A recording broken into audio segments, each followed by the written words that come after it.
Good morning. I'm Jessica Roberts, a 14-year-old student at Rainey McCullers School of the Arts here in Columbus, Georgia.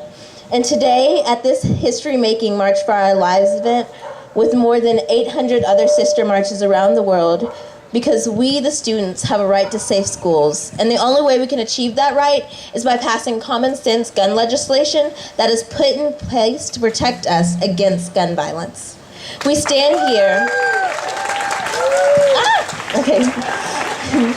We stand here today in solidarity for the 20 kindergartners and first graders and faculty that tragically lost their lives at Sandy Hook Elementary, for the students at Columbine, for the concert goers in Vegas, for the victims at the Pulse nightclub shooting, and for the recent shooting at the Greater Mills High School students in Maryland. And sadly, tragically yesterday, one of them was taken off of life support.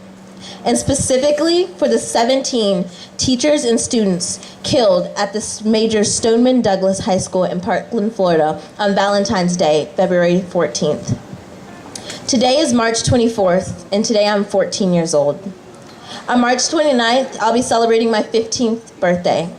However, sadly, Alex Shankner, Alana Petty, Gina Matalto, Cara Longren, Jamie Gutenberg, Martin Allegro, and Alyssa Alduff, who were all also 14 when they were killed, will not.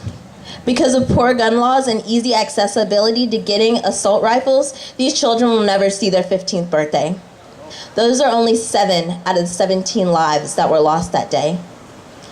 As I said earlier, I'll be 15 on March 29th. But do you know who else was 15?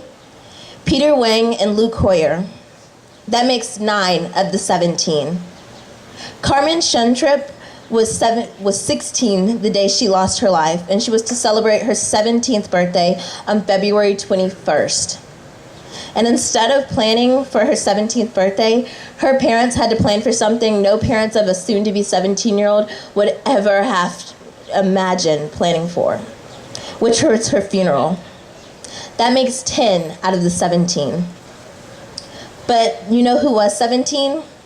Helena Ramsey, Jaquan Oliver, and Nicholas Duat. They were all seniors like their friend Meadow Podlock, who was 18, and would have all been headed off to college in spring. That makes 14 out of the 17 names. Teachers Aaron Feiss, Scott Beagle, and Christopher Hexon, all younger than my parents, and the oldest of the 3 being 49, complete the 17 killed that day. You may ask yourself why it was important to say all of their names and ages. It was important because before we talk about gun control, mental health, or school safety, I needed to remind you that those students and those teachers, their lives were not about a political party, or who was president, or protecting the Second Amendment right, but their lives are about the fact that we need to feel safe in our own schools.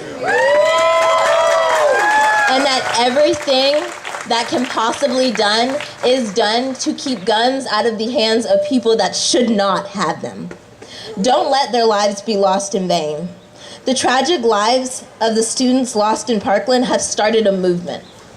A student-led movement, and this movement is to bring about change, to protect schools and our community from political forces that are stagnant and mired in political gridlock, beholding to groups and organizations that want to keep the government from making common sense gun laws to protect our schools and our communities from gun violence. Even as a student, I feel unsafe in my own school sometimes, and scared in my own classroom. The day after Parkland happened, I was sitting in my second period health class when a group of students were making loud noises and running down the hallway. And I could just feel my body begin to shake, because I could never even imagine what it would have been like to be a student and in those hallways or in those classrooms when any of these mass shootings were taking place. I've had friends of mine, while we're having discussions about Parkland in class, asked to get up and go to the bathroom, who later tell me they went in there just so they could cry. And when we're having fire drills, I shouldn't be scared to be the first person to leave the classroom for fear of what I might see in that hallway. This current student-led movement reminds me of a change in a student-led movement that happened over 50 years ago, where something similar was brewing in Birmingham, Alabama, in support of the civil rights movement in this country. That student-led movement on May of 1963 launched the Children's Crusade, where 3,000 young black kids marched in that city for change. These marches are engaging our democracy to elevate the conversation, which opens the doors for change that leads to better and safer futures for all of us. And I leave you today. Please remember the young lives at Stoneman Douglas High School in Parkland, Florida, that died on February 14th. Know that we can do something about it. Know that you can do something about it. And today you are doing something about it. You have a voice. You are letting your voice be heard, but most importantly, you have a vote. I'm not old enough to vote yet, but a lot of you are. Register to vote. Let them hear you. We can no longer be silenced or ignore the issue of gun control. We need and demand sensible gun reform now, and it is time for a change. And we are that change. But remember the names of the students gunned down in their own hallways at their own school, and it should never happen again.